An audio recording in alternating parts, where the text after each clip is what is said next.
A wealthy man, broken by time, stumbles upon a boy crying at a grave. The grave of the woman he abandoned decades ago.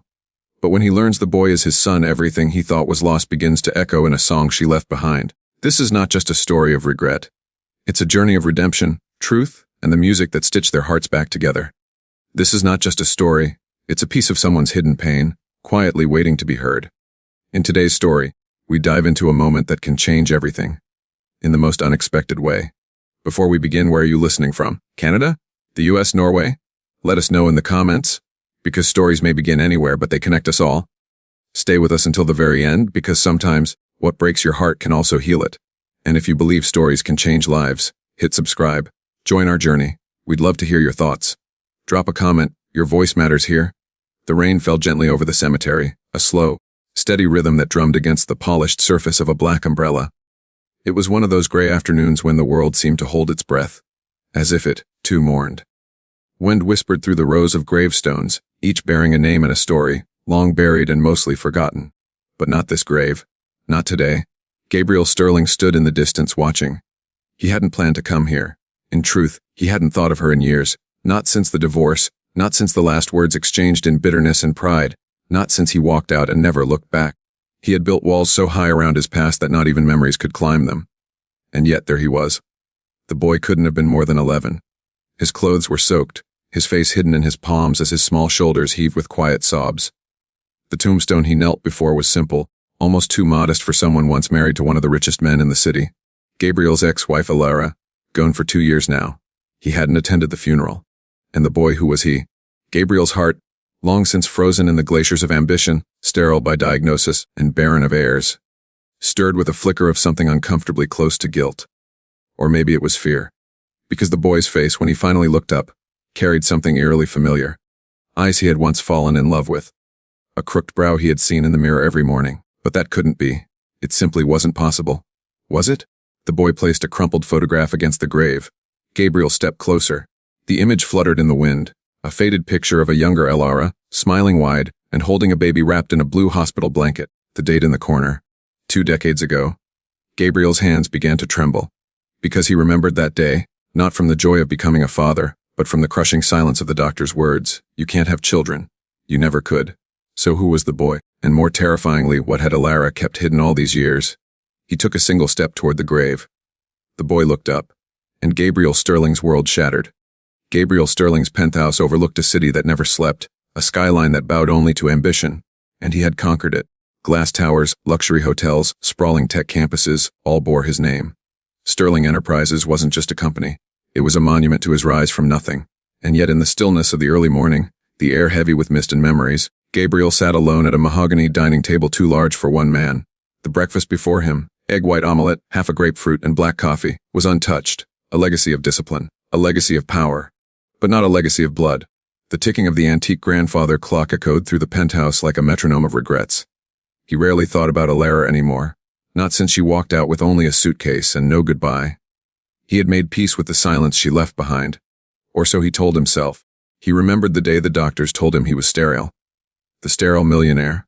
That's what one of the tabloids had called him when the divorce papers became public. He'd laughed it off back then, drowned it in champagne and stock victories. But now, he couldn't laugh. Not after what he saw, that boy. Those eyes. That photograph. Gabriel leaned back in his chair, a hand trembling over his lips. 20 years, he muttered to the empty room. 20 years, and she never told me. The idea gnawed at him. Could the boy be his? No, it wasn't possible. His diagnosis had been final. No margin of error. And yet the resemblance was uncanny. He had seen his own childhood photos just days ago while sorting through a forgotten drawer of old albums. The same storm gray eyes, the same slant of the jaw, the same solemn frown that made people think he was always angry. Gabriel pushed away from the table and strode to his study. The walls were lined with leather, bound books and portraits of men he admired, inventors, billionaires, generals. Men with legacies carved into history, but not one of them could explain how a boy could mourn Alara like a mother and carry Gabriel's face in his bones. He opened his laptop, clicked, typed, searched. Alara June Whitmore Sterling. The obituary was brief. She had passed quietly after a short illness, survived by no listed family. A memorial service had been held in a modest chapel outside the city. No media, no press. Just a footnote in the society pages. Why hadn't he noticed? Why hadn't someone told him? Because you made yourself unreachable, he thought bitterly. You closed every door to the past. He clicked on another link, a local article. Nothing major, just a photo from the funeral. And there it was again. The boy. In a black coat too big for his small frame, clinging to an older woman who might have been his caretaker. Gabriel enlarged the image. He zoomed in on the boy's eyes. He didn't know what he was searching for. Proof. Clarity. An excuse to walk away. Instead, he found something far more unsettling. The woman beside the boy was Maria Lenz, Alara's closest friend back in the day. She used to visit the house often during the first years of their marriage. Kind, warm, always watching Gabriel with cautious eyes. Gabriel sat back in his chair, his mind spiraling. Was the boy Maria's son? That would make sense. But why was he crying like he'd lost his own mother? Why place a baby photo on Alara's grave? Gabriel clenched his jaw. There was only one way to find out. Later that afternoon, Gabriel stood inside a private clinic, his personal physician glancing nervously at a newly printed chart. "You're sure this is recent?" Gabriel asked, voice low and sharp. The doctor nodded. "Yes, sir. This test was done yesterday, just as you requested. It confirms the original diagnosis was wrong." Gabriel's heart stopped. "You were never sterile, Mr. Sterling." The paper crinkled in Gabriel's hand as he read the results himself, as if daring them to lie. And then he looked up with a face pale as chalk. "If I wasn't sterile," he whispered, "then he might really be." He didn't finish the sentence. Because in that moment, for the first time in decades, Gabriel Sterling felt something dangerous: hope. What secrets did Alara hide in the final years of her life? And why did she keep Gabriel away from the boy who might be his son? Gabriel Sterling had never driven himself in over 15 years. Chauffeurs, private cars, helicopters, all had been at his disposal. But today, he gripped the steering wheel of a dusty, unused Bentley himself. There was something sacrificial about it, as if he needed to earn this journey. The GPS led him away from the glass city, past the steel and money and sterile marble lobbies of his world, toward the quiet of the southern suburbs. Every mile was a year, every turn a memory uninvited. As the city melted into rusted fences and cracked sidewalks, Gabriel found himself on unfamiliar streets, quiet, unassuming, almost rural in their isolation. The car finally pulled up to a small blue house with white shutters, surrounded by wilting flower beds and a picket fence that leaned like an old man near death. This was where she had died. He stepped out, his coat catching in the breeze. The air was warmer here, gentler, like the world had decided to slow down for grief. An elderly neighbor glanced up from pruning her rose bush and froze when she saw him. Her eyes widened in instant recognition, not because he was a celebrity, but because she had seen that face before. On a boy's face. "Mr. Sterling," she said with a gasp. "You're him, aren't you?" Gabriel approached slowly. "Yes, I'm looking for Maria Lenz. I believe she took care of Alara in her final days." The woman nodded, hands trembling. "She's inside. You can go on in. The boy's not home yet. He's at the music school. His name is Eli." Even the name cut like a whisper in the chest. Gabriel opened the gate. It creaked with resistance, as if even the house didn't want him there. He knocked. Maria Lenz opened the door, her hair streaked with silver, her eyes older but sharp as ever. She didn't look surprised to see him. If anything, her expression was unreadable, a delicate balance between rage and restraint. "I was wondering when you'd show up," she said, her voice dry. "Alara always said you'd come too late." Gabriel swallowed hard. "I didn't know. About the boy. About any of it." Maria stepped aside without a word. Inside, the house smelled of cinnamon and lavender, of warm bread and thyme. Photographs lined the mantel, Alara with Eli birthdays and Christmas mornings, a life Gabriel had never witnessed. In one photo, Alara stood behind Eli while he played the piano, her hands on his shoulders, her smile radiant with maternal pride. Gabriel couldn't take his eyes off it. "She told me I was sterile," he murmured, almost to himself. "She told you what you wanted to hear?" Maria replied, closing the door gently behind him. "You wanted to be free. You gave her no choice." Gabriel turned to face her, jaw clenched. "Why would she lie? Why would she keep my son from me?" Maria folded her arms. "You don't get to ask that." "Not yet." Silence fell between them, thick and heavy. The ticking of a wall clock counted the seconds Gabriel had lost over 2 decades. Maria finally sighed and gestured toward the living room. "Sit. You deserve to hear it. All of it." He sat down on a modest couch with faded cushions. The house wasn't poor, but it was far from the opulence Alara had once known. "She didn't want your money, Gabriel," Maria began. "She wanted your heart. When the doctors said you were sterile, she was devastated. But you turned cold. You made it about legacy, about dynasty, about your empire." She didn't even get to cry. Gabriel looked away, his throat tightening. "She was already pregnant," Maria added. "She found out 2 weeks after the diagnosis. You had stormed off to Tokyo, remember? She never told you because she was afraid you'd think she cheated. Or worse, that you'd deny the child, just like you denied her grief." Gabriel shook his head slowly. "I would have never." "Yes," Maria interrupted firmly. You would have. Back then you would have. He didn't argue. He couldn't. She left to protect Illy. Not to spite you. She sold her jewelry to pay the hospital bills, worked as a music teacher, raised him with love and piano keys. And when she got sick, she made me promise never to tell you. Unless... Gabriel looked up. Unless what? Unless Eli asked. Gabriel's breath caught. He knows. Maria nodded. He's always known you were someone distant. A name he heard on TV. But Elara never poisoned him against you. Not once. She told him you had dreams bigger than family. She told him maybe one day you'd come home. The room fell silent again. Then Maria whispered, she died waiting for you. Gabriel buried his face in his hands. For the first time in decades, he wept. Not as a billionaire, not as a man, but as a father who had missed his son's first steps, first words, first heartbreak. Outside, a school bus screeched to a halt. Maria stood, her voice soft now. That's him. Gabriel froze. Maria walked toward the door. You have one chance, Gabriel. Don't squander it like you did with her. The door creaked open. Footsteps approached the house. Gabriel turned. And then, for the first time in his life, he saw his son. What connection does Eli's gift for music have to the father he's never met, and the mother he's just lost? Eli's fingers still smelled faintly of varnish and mahogany. Piano keys left behind a ghost on his skin. A memory of every note he'd pressed that afternoon. He slung his backpack off his shoulder and bounded up the porch, his heart lighter than it had been in weeks. Mrs. Kramer, his music instructor, had finally said the words he'd longed to hear. You're ready? He didn't know for what. A recital, a future, a beginning maybe. But it meant something. And in a world where his mother's lauder was now just a recording on his phone, something was everything. He opened the door. Aunt Maria, I'm home. His voice echoed into the warmth of the house where cinnamon still hung in the air. But something was off. The silence wasn't the kind that comforted him. It was the kind that pressed in on his chest. Then he saw the shoes. Men's shoes. Expensive. Black. Italian leather. Not Aunt Maria's gardener then. He stepped inside slowly, scanning the room. His breath caught in his throat. On the couch sat a man.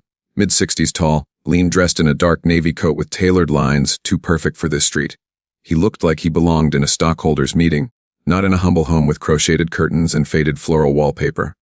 Eli stopped cold. The man was staring at a photograph, one of the few on the shelf that Eli himself had framed, of his mother sitting on a piano bench, arm wrapped around a younger version of him. The man turned slowly. Their eyes met. For a moment, neither moved. Maria stepped into the living room and spoke gently. Eli, sweetheart. This is Gabriel stood. The look in his eyes wasn't just grief. It was reverence. Terror, wonder. Lee blinked. Gabriel. He looked to Maria, then back to the man. The Gabriel Sterling. The man nodded. The one on the news, who built the Skylink Tower? Gabriel offered a hesitant smile. That's me. Eli furrowed his brow. Why are you here? The question landed like a stone between them. Gabriel didn't answer immediately. He moved slowly to the grand piano tucked in the corner. A second-hand Yamaha his mother had bought after saving for nearly 3 years. He touched one of the keys gently. Your mother used to play this song, he said softly. The same one I heard you playing yesterday at the cemetery. Eli stiffened. You were there? I didn't mean to intrude, Gabriel said, turning toward him. I was just visiting. I saw you and... He trailed off. He had no script for this. No boardroom rehearsal. She taught me everything, Eli said defensively. Music. Life, how to lose with grace. She taught me too, Gabriel admitted. But I didn't listen. Eli stepped forward, still cautious. So why now? Why come here? Gabriel swallowed hard. Because I think I might be your father. Silence. Eli's breath hitched. He didn't flinch, but his whole posture shifted, braced as if expecting the ground to open. You can't be? He whispered. My mom told me you were a man from another life, a shadow. She wanted to protect you. Maria said softly, stepping beside Eli. She always did. Gabriel moved toward him, slow, careful, like approaching a deer in the woods. I didn't know you existed, Eli. I was told I couldn't have children. I never thought, never even imagined. Eli turned away, his hands tightening into fists. All those birthdays, he said under his breath. All those years watching other kids with their dads at school recitals, baseball games, music competitions. And you were out there, alive, powerful, rich enough to buy the world. And I was here. Just here. I can't fix what I broke, Gabriel said. But I can tell you this, you are the first and only thing in my life that I haven't earned, and yet, you're the only thing I truly want. Eli looked up, blinking hard. What do you want from me? Gabriel hesitated. Time. Conversation. Music, maybe. Just a chance. Eli studied him, the weight of a decade of absence crashing into the man before him. He wasn't sure if this was a second chance or a cruel joke, but something deep within him. A note struck too perfectly to be ignored. began to tremble. "You don't even know what kind of music I play," Ely said. Gabriel walked to the piano, sat down on the bench, and gestured. "Play something. Let me hear what she gave you." Ely hesitated, then moved beside him. His fingers hovered over the keys. He chose not a song from practice, but one he'd written himself. A piece about grief, love, and silence that had no lyrics, only longing. And as his fingers danced, Gabriel closed his eyes, because in every note, he heard Alara. And in every pause, he felt the pain of every year lost. When the song ended, Ely turned to look at him. Gabriel wiped his eyes. "You didn't inherit my money, but you inherited her soul." Ely stared at him, jaw tight. "If this is real, then what now?" Gabriel opened his mouth to answer. But before he could, Maria re-entered the room with a sealed envelope. "Alara left this," she said, handing it to Gabriel. "Said to give it to you. Only if you ever found your way back." Gabriel took the envelope. His name was written in Alara's handwriting. With trembling hands, he opened it. Inside was a letter and a DNA test, proving the boy was his. The letter she left behind. What did Alara write in her final words? And what truth will shake the foundation of everything Gabriel thought he knew? The envelope was heavier than Gabriel expected, not in weight, but in gravity. It was her handwriting on the front. He would have recognized it anywhere. Looped, careful, slightly slanted, just like the poems she used to write and leave in his suitcase when he traveled for work. But this time, the ink didn't carry affection. It carried judgment, or maybe mercy. Ely watched him with quiet intensity, his arms folded across his chest. Maria stood silently, a hand resting on Eli's shoulder like a lighthouse guiding him through uncertain fog. Gabriel sat down again, holding the letter as if it might shatter. His fingers traced the edge of the paper, heart pounding in his throat. Finally, he opened it. The pages inside were time-worn but clean, and the scent of lavender drifted from the folds. Her scent. He felt 17 again. Then 35. Then 60. All versions of himself collapsing into this moment. He began to read aloud, voice unsteady. "Gabriel, if you're holding this letter, it means either you've found your way back or Eli has found his way to you. I don't know which path fate chose, but both are equally fragile and sacred. Let me say this first. I never hated you. I stopped waiting for you, yes, but I never hated you. What we had in the beginning was beautiful, wild, honest. But then life started folding us into corners, your empire, my silence, our shared tragedies. When the doctor told you the truth about your fertility, I saw a storm come over you. And I knew deep in my bones that you wouldn't survive the weight of becoming a father and the weight of that lie. Because it was a lie, Gabriel. A cruel, terrible, irreversible lie. You were never sterile. The doctor made a mistake. I found out weeks later. I scheduled a second opinion on my own, but by then, you had already changed. You'd stopped looking at me like I was your home. You started seeing me as a burden to your empire. Your legacy became numbers on ledgers and names on glass towers, but not the name of a child, not even when I told you I was late. You didn't hear me, so I stayed quiet. And when I found out I was pregnant, truly, undeniably pregnant, I knew the storm that would follow. You would accuse. You would doubt. You would make the life inside me feel like a scandal, not a miracle. So I left, and I never told you, not because I wanted revenge, but because I wanted peace. For him. For Ely. He has your mind, you know, sharp as broken glass. But he has my heart too. The kind that bends instead of breaks. Gabriel, if you found him, don't ruin what's left. Don't turn this into another conquest. Don't see him as the legacy you thought you lost. See him as the son you were always meant to have. He doesn't need your wealth. He needs your time. He needs your eyes when he plays piano. He needs your silence when he's grieving. He needs your strength when the world tells him he isn't enough. You've missed everything. His first steps. His first note. His first heartbreak. You missed the night he cried himself to sleep because the piano teacher told him he'd never make it to a conservatory. But he still believes in you. He doesn't know it yet, but he does. And you owe him nothing less than the truth. Enclosed, you'll find a DNA test. Proof, if that's what your mind needs. I know how you work. Logic before feeling. Science before trust. So here it is. The numbers, the name, the undeniable connection. Don't mourn me, Gabriel. I've had my time with him. Now it's your turn. Do not waste it. Alara, by the end, Gabriel's voice had broken. He didn't realize when the tears began, only that the paper in his hands had blurred and blurred again. Eli stood frozen, face pale. His hands were trembling now. Maria gently stepped away to give him space. You lied to him, Eli asked, his voice barely audible. You let him think I wasn't his. Gabriel shook his head, rising to his feet. She never told me. Not once. She kept it all to herself. I swear to you, Eli, I didn't know. I thought I couldn't. He stopped. The words didn't matter. Eli's gaze drifted toward the envelope on the table. He walked over, picked up the folded paper inside, the DNA report, and scanned it. His eyes caught on the confirmation 99.99% parental match. He dropped the paper like it burned. So it's true, he whispered. Gabriel approached him slowly. I know you don't owe me anything, but I am your father, and if you'll let me, I want to learn how to be one." Eli didn't answer. Instead, he turned and walked out the front door. The screen slammed behind him. Gabriel rushed to follow, heart racing. He stepped onto the porch just in time to see Eli sprinting down the road. Maria stepped beside him, arms crossed. "He needs time." Gabriel swallowed the lump in his throat. "And if he never comes back?" Maria looked up at the sky, eyes shimmering. "Then you wait, just like she did, and you don't make the same mistake twice." Gabriel stared down the road, where his son had disappeared into the golden dusk. For the first time in his life, the future wasn't a business plan.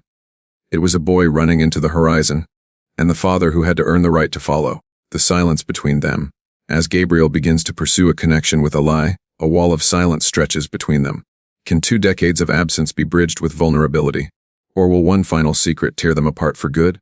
The next 3 days passed like a slow storm over a barren field, quiet on the surface but building something heavy underneath. Eli didn't come home that night. Maria, true to her nature, said little. She simply prepared dinner, placed 2 plates on the table as always, and packed one in foil for later. Her silence was not cold. It was knowing. The kind that had lived through years of heartbreak and learned when not to speak. Gabriel stayed. Not because he was invited, but because he couldn't bring himself to leave. He slept on the creaky pull-out couch, bathed in early morning sun that poured through half-closed blinds, and awakened each morning to the smell of fried eggs and black coffee. Simple, human, and unfamiliar. Every corner of the house reminded him of Alara. The music books with her handwriting in the margins. The chip mug that said, "Best mom ever." The worn doorknobs, the slightly crooked light fixture in the hallway that she always meant to fix but never did. This wasn't the home of a bitter ex-wife. This was the cathedral of a mother who had chosen warmth over wealth, sacrifice over vindication. Gabriel sat in the living room on the second morning, elbows resting on his knees, listening to the echo of a clock ticking louder than necessary. Maria entered quietly and set a mug beside him. "Still no word?" he asked. "No," she said. "But he's okay. I called the conservatory. He's sleeping in the dorms upstairs. Practicing all night, apparently." Gabriel exhaled with relief, then rubbed his temples.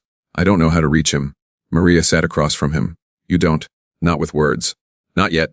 Then how?" She looked toward the piano in the corner. "Play." Gabriel blinked. "Play. Alara once told me, you used to play when you were young. Before the business. Before the boardrooms and billion-dollar contracts." Gabriel hesitated. That memory came from a time before ambition consumed him. Before his father taught him that art was weakness and softness was shame. "I haven't touched a piano in 35 years, he muttered. Maria smiled faintly. "Then you have 35 years of catching up to do." That afternoon, Gabriel sat at Eli's piano, a modest Yamaha upright, and let his fingers hover over the keys like a man greeting an old friend at a funeral. Dust stirred in the sunlight, dancing over the polished wood.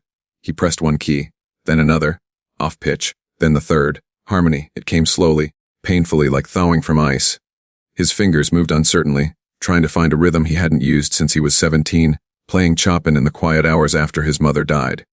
But then he remembered something Alara had loved. A melody he had once composed for her in the early days, a simple waltz. 3 notes repeating, circling gently like leaves caught in a breeze. As he played, the music filled the house.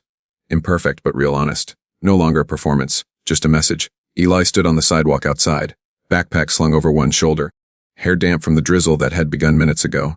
He hadn't meant to come back. He had wandered for 2 days, trying to outpace the storm inside him. But when the sun dipped behind the hills and the world turned orange and blue, he felt something pulling him home. And now, standing there in the rain, he heard it. Piano, not just music. His music. The very rhythm he had once played for his mother during one of her last hospital nights, but now reborn raw and off-tempo, like someone learning how to feel again. He stepped forward, pushed the gate open, and walked toward the sound.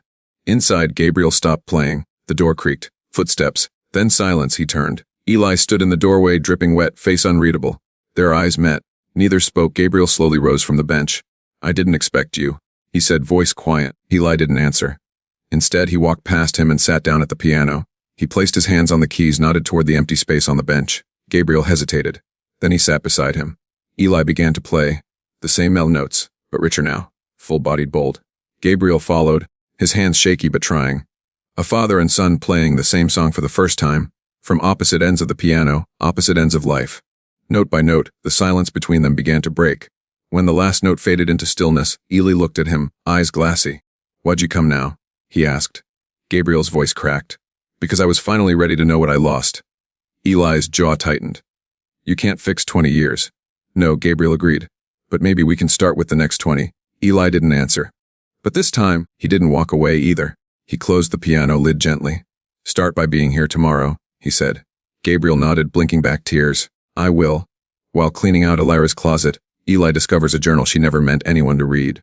What truths and regrets lie within the pages? And will they bring father and son closer, or tear them apart once more? The attic smelled like time. Dust cedar and the faintest trace of Elara's perfume clung to the air like a whisper that refused to leave. Eli stood beneath the slanted roof, a single bulb swinging above him. A narrow shaft of light cut through the gloom and fell on the boxes she had stacked carefully over the years. Labeled by season, year, and use. Holiday decorations, Eli's school projects, winter clothes too small for giving away. He hadn't meant to be up here. He had only come looking for a blanket, the old knitted one his mom used to keep on the couch during movie nights. But instead he found himself standing in front of a box labeled, A Light Private, 20 feet 2022. Curiosity was a cruel, irresistible thing. He opened the box. Inside, on top of everything, was a faded leather, bound notebook, wrapped in a scarf that still carried her scent. It wasn't labeled. It wasn't meant to be found, which is exactly why he knew it was something important. He stared at the cover for a long moment before sitting cross-legged on the wooden floor. The house creaked around him. Rain tapped gently at the attic window, as if giving permission to open something sacred. With trembling hands, Eli opened the journal. The handwriting hit him first. It was hers. Not the neat cursive she used for grocery lists or birthday cards, but her real writing, raw, uneven, emotional, the kind she used when she was thinking faster than her pen could follow. July 9, 2015. Today he asked again if he had a dad. I told him everyone has a father, but not everyone has a dad. I smiled. He didn't. He asked if his father knew about him. I said no, I lied. And now I can't sleep. December 21st, 2016. He played that piece again. The one he calls the Rain Song. It's beautiful. He doesn't know that Gabriel used to hum a tune just like that when he couldn't sleep. I wonder if music is something passed down in the blood, like eye color or heartbreak. April 4, 2019. I watched him play at the recital tonight. Everyone clapped.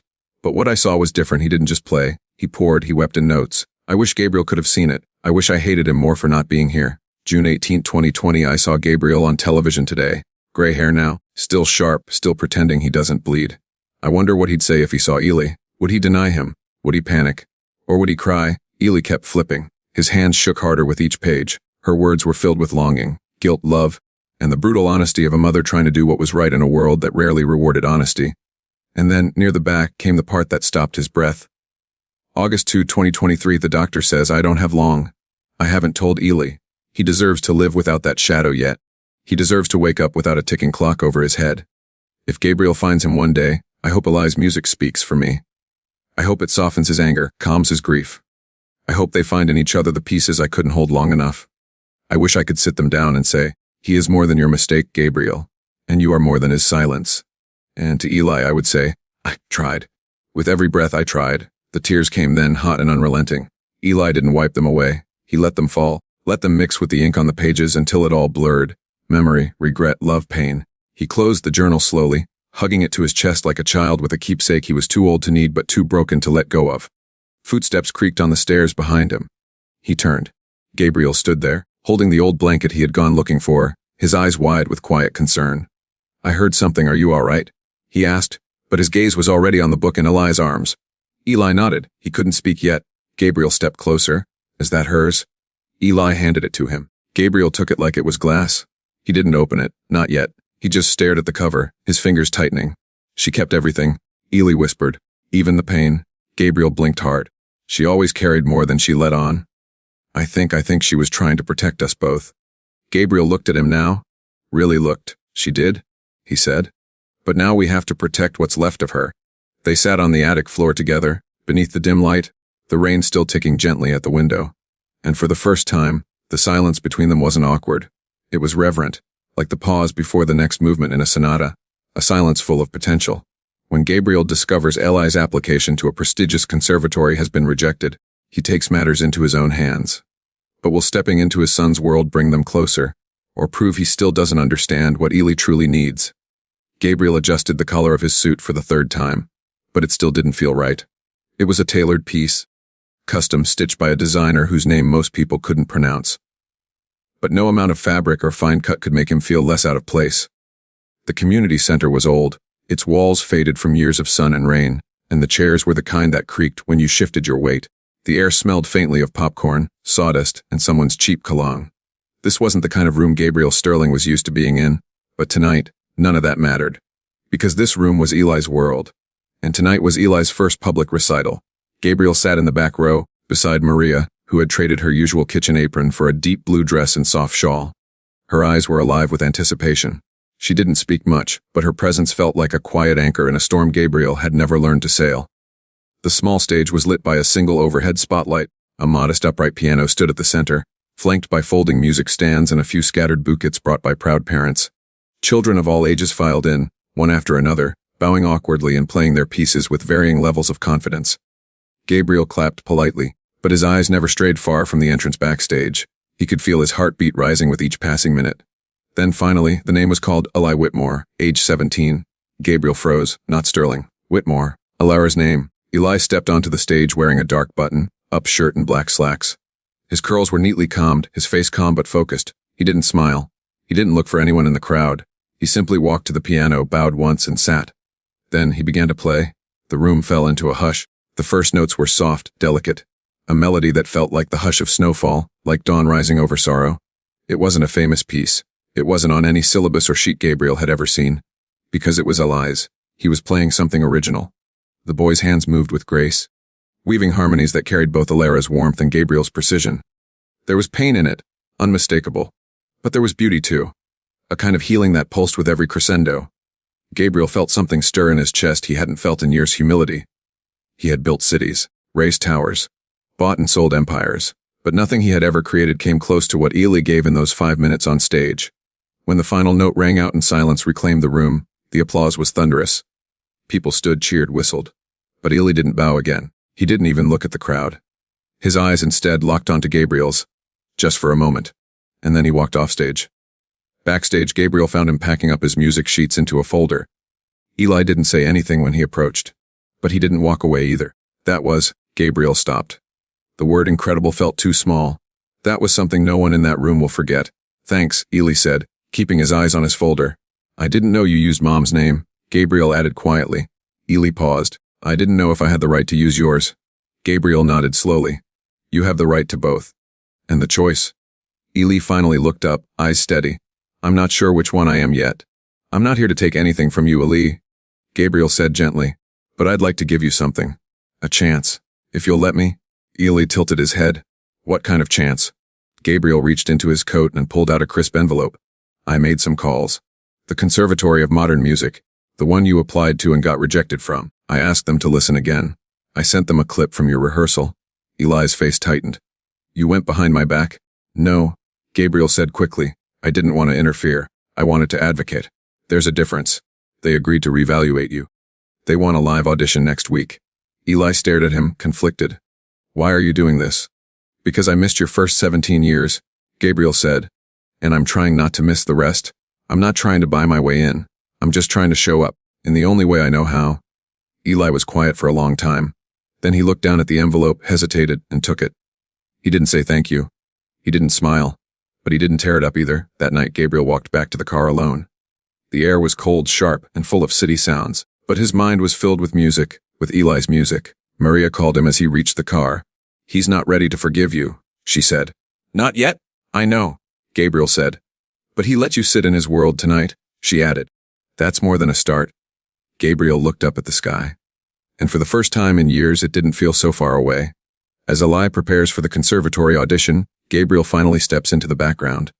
But when a surprise guest shows up at the audition, an old truth threatens to upend everything once again.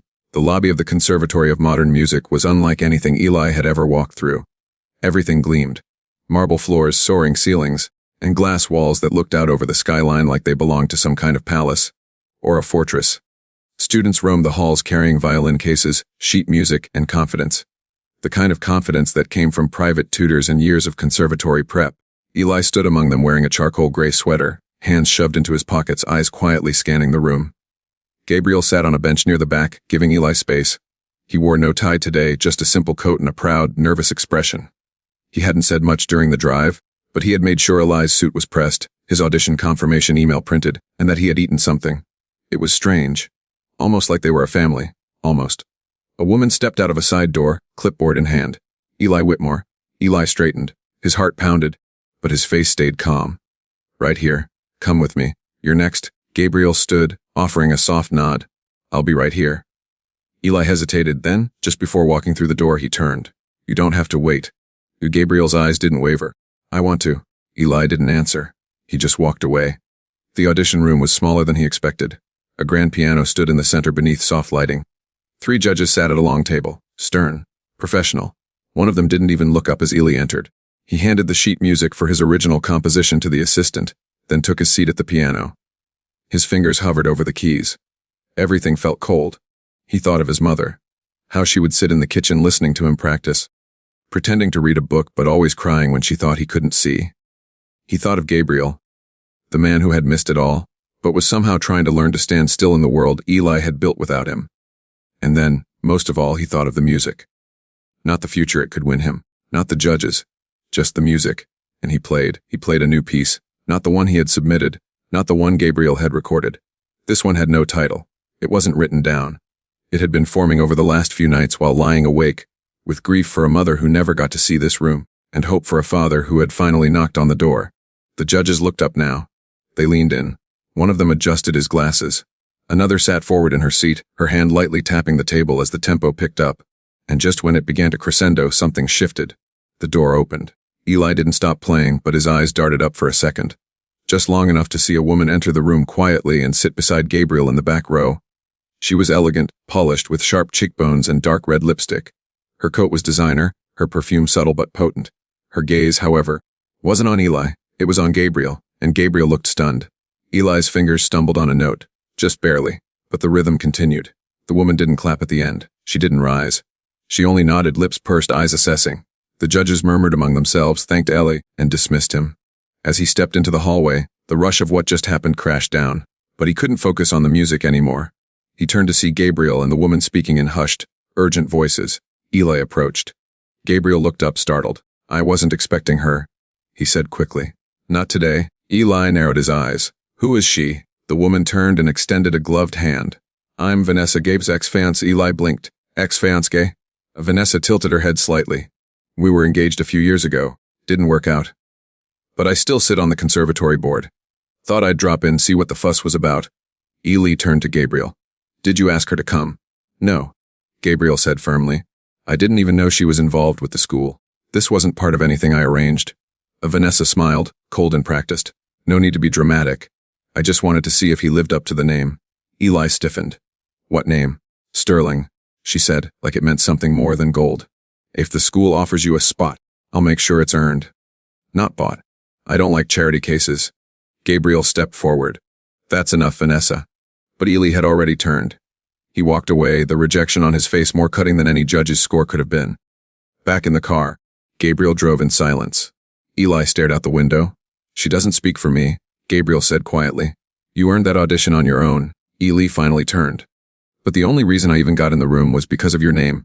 No, Gabriel said, glancing at him. You got in because you played something that moved people. Even me. Eli's voice was low. I don't want a shortcut. I don't want to be someone's legacy. Gabriel nodded slowly. Then let's make sure no one sees you that way. Starting now. Later that night, an email arrived. Eli opened it with shaking hands. Subject: Conservatory Audition Result. Dear Mr. Whitmore, we are pleased to inform you that you have been accepted. Eli stared at the screen for a long time. He didn't smile.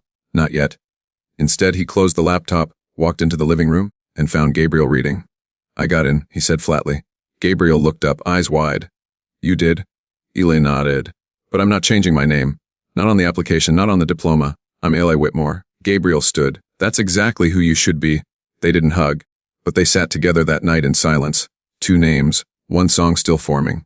Now walking side by side, Gabriel and Eli begin to rebuild a fragile bond. But a hidden letter from Gabriel's past threatens to destroy what little trust they've begun to earn. The weeks that followed Eli's acceptance into the conservatory settled into a rhythm neither he nor Gabriel expected but both needed. Mornings were quiet.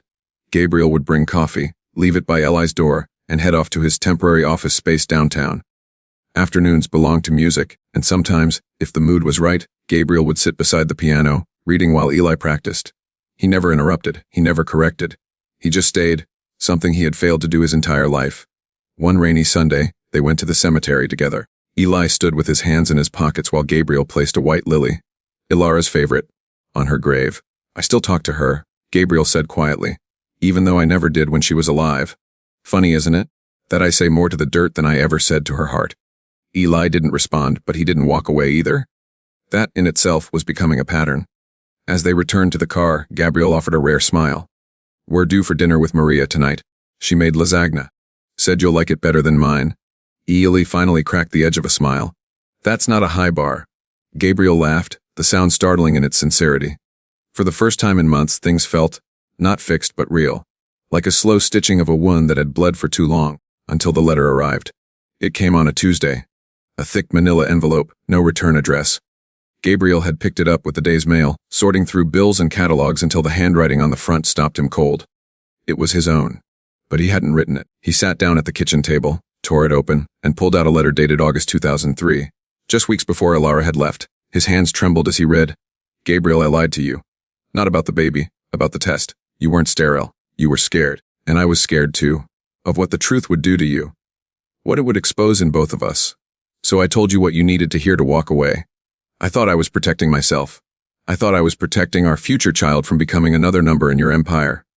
But I wasn't brave. I was just tired. Tired of waiting for you to choose us over your ambition. Tired of being a secret when you promised I was your forever. If you're reading this, then maybe you came back. Maybe Ili is standing beside you now. Maybe he knows the truth, but in case he doesn't, and in case you haven't changed, I'm leaving this with someone who will know when to send it. Because secrets don't stay buried. Not forever." Ilara Gabriel's breath caught. His eyes scanned the bottom of the letter. A postscript. "I left a second letter. For Eli. Give it to him when you're ready." He dug through the envelope, hands frantic. And there it was, a smaller, sealed note, with Eli's name in Ilara's flowing handwriting. He stared at it for a long moment. Then he put it back in the envelope and pressed it to his chest. That evening, Gabriel paced in the hallway outside Eli's room. The music inside was soft, one of Ilara's old favorites. He remembered it from when she used to hum while folding laundry or brushing her hair by the window. He knocked gently. Eli turned from the piano bench. "Yeah." Gabriel stepped inside, holding the letter. "This came today," he said, voice rough. "It's from her, for you?" Eli stood confused. "From who? Your mother? She wrote it 20 years ago." Eli's face shifted, a flash of emotion quickly masked. He took the envelope slowly, staring at his name written by a hand he hadn't seen in ink since he was 10. "Why now?" he asked. Gabriel exhaled. "Because I wasn't ready before. And maybe I still wouldn't be. But you deserve to read her words without my shadow hanging over them." Eli didn't say thank you. He didn't have to. He just nodded and sat down, envelope trembling in his hands. Gabriel left the room. And behind the closed door, Eli opened the letter. "My beautiful boy, if you're reading this, it means I'm no longer there to say it out loud. And that hurts more than I can write, but it also means you found your father. Or he's found you.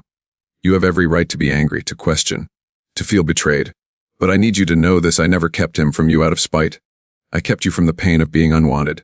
The truth is, he did want you. He just didn't know how to show it.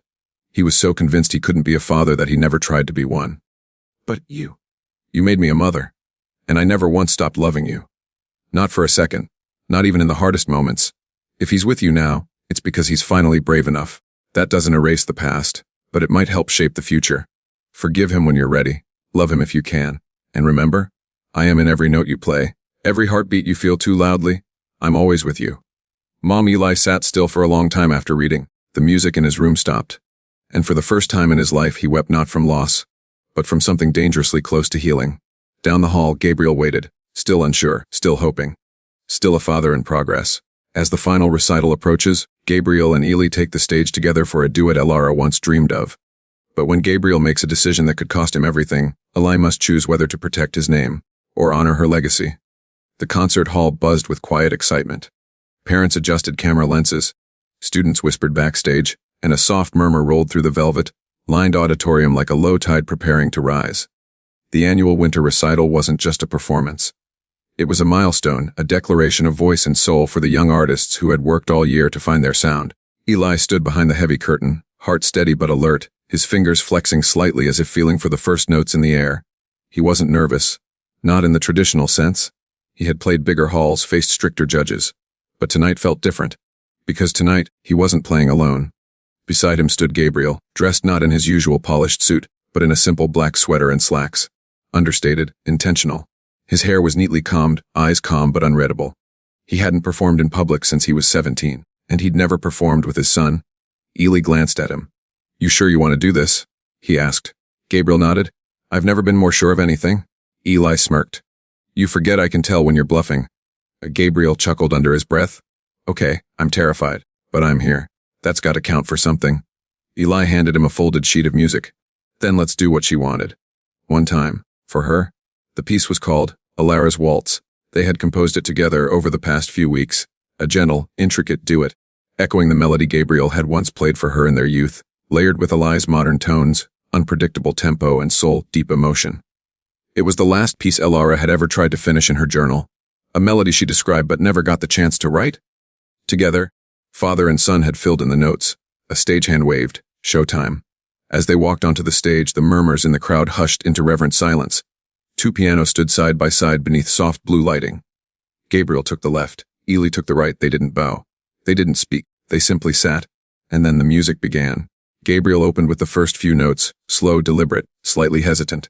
His hands, though older and stiff with time, moved with grace learned long ago and rediscovered in quiet nights with his son. Then Ely joined, his notes brighter, layered like sunlight over old stone. The rhythm swelled, pulse danced. It wasn't flawless. A few moments were off sync. A few chords were improvised. But it didn't matter, because it wasn't a performance. It was a conversation, a reconciliation, a song born not of perfection, but of love finally spoken out loud. And as the final note lingered in the air, Ely lifted his hands from the keys and looked out into the audience, not to seek applause, but to feel her absence. It was everywhere. And yet, she was also there. In every breath of silence, in every echo of the last note, the applause came slowly, then all at once, thunderous, genuine, and long. But neither of them stood. They simply looked at each other. And Gabriel, for the first time, didn't see a stranger across the bench. He saw his son. Backstage, while students celebrated with hugs and flowers, Gabriel pulled Eli aside. "I need to tell you something," he said, "before you hear it from someone else." Eli frowned. "What?" Gabriel handed him an envelope, thin, crisp, official. Eli opened it. His eyes scanned quickly, then stopped. "Resignation letter," he asked, "from the conservatory board." Gabriel nodded. "I stepped down today," he said. "From the board. From all the donor circles. From every committee with my name on it." Eli blinked. "Why?" "Because I don't want to be the reason people doubt your worth," Gabriel said simply. "You earned your place here. I want you to own that without any shadow tied to my reputation." Eli stared at him. "You gave up everything," he said slowly. Gabriel smiled softly. "No. I gave up what I should have walked away from a long time ago." He paused. "I built empires, Ely, but they never applauded when I walked into a room. They never forgave me when I failed. And they never looked at me the way you did tonight. Like I mattered for who I am, not what I own." Eli said nothing for a long time. Then he reached out, gently placed the envelope on the table beside them, and took a long breath. "She would have been proud of you," he said. Gabriel looked away, eyes wet. "I hope so." Eli smiled faintly. "She always said a man isn't measured by what he leaves behind, but by who he chooses to stay for." Gabriel's throat tightened. "And I'm staying, as long as you'll let me." Eli didn't respond with words. Instead, he picked up the piano sheet from the table, rolled it up carefully, and tucked it under his arm. "Simon," he said. "Mary has probably made a feast." They walked out into the hallway together, steps in sync, father and son, no longer bound by silence, no longer strangers tied only by blood, but musicians of the same unfinished song, the one Alara had started. And now, finally, they were ready to finish it together. Sometimes the people we think we've lost forever are the ones still teaching us how to live. Through grief, through music, and through the courage it takes to sit beside each other and begin again. A grieving millionaire stands at his wife's grave, lost in silence, until a little girl appears, clutching a faded letter from the woman he loved. Her trembling voice reveals a truth that shatters his world and fills the emptiness in his heart. What began as loss becomes the most unexpected bond of his life.